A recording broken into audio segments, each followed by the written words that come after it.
సమగ్ర ఓటర్ల జాబితా సవరణ ప్రక్రియను కాంగ్రెస్ తో పాటు ఆ పార్టీ మిత్రపక్షాలు వ్యతిరేకిస్తున్నాయి. ఈ జాబితాలోకి వైసీపీ కూడా చేరింది.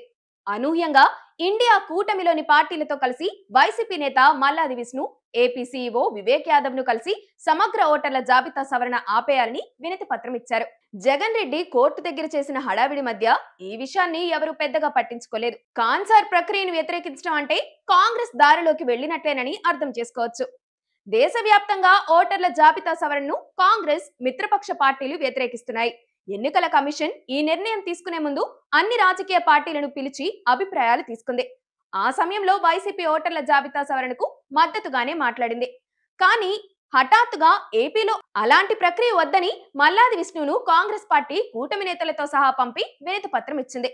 ఇది జగన్ ఆడుతున్న డబుల్ గేమ్ లో భాగంగా కనిపిస్తుంది. జగన్ రెడ్డి ప్రభుత్వ వ్యతిరేక ఓట్లను సమీకరించాలంటే కూటమి కట్టాలని అనుకుంటున్నారు.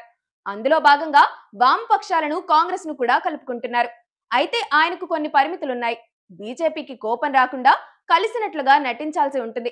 అందుకే పార్టీతో సంబంధం లేదన్నట్లుగా మల్లాది విష్ణు లాంటి వాళ్ళను పంపుతున్నారు. కానీ తమ ర్యాలీలకు కలిసి రావాలని అన్ని పార్టీలను కోరుతున్నారు. సజ్జల ఆయా పార్టీల నేతలను స్వయంగా సంప్రదిస్తున్నారు. సీట్ల గురించి ఇప్పుడే ఎందుకు కానీ కలిసి పోరాడదామని పిలుపునిస్తున్నారు. ఆర్థికంగా అవసరాలు తీరుస్తామని చెబుతున్నట్టుగా ప్రచారం కూడా జరుగుతుంది.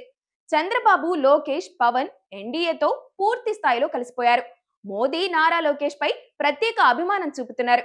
ఇలాంటి సమయంలో మోదీ కాళ్ళు పట్టేసుకుని ఉంటే రాజకీయంగా నష్టమేనని జగన్ కూడా భావిస్తున్నారు. అలాగని ఇప్పుడే తిరుగుబాటు చేస్తే జైలుకు పంపిస్తారు. అందుకే ఎన్నికల వేడి ప్రారంభమైన తర్వాత ఆయన తనదైన యూటర్న్ తీసుకోవాలని అనుకుంటున్నట్లుగా తెలుస్తోంది. అందుకే మెల్లగా ఇండి కూటమికి సంకేతాలు పంపుతున్నారు. గతంలో ఢిల్లీలో ధర్నా చేసినప్పుడు ఇండి కూటమి పార్టీలే ఆయనకు మద్దతు తెలిపాయి. ఇదే మొదటి సంకేతం కూడా అనుకోవచ్చు.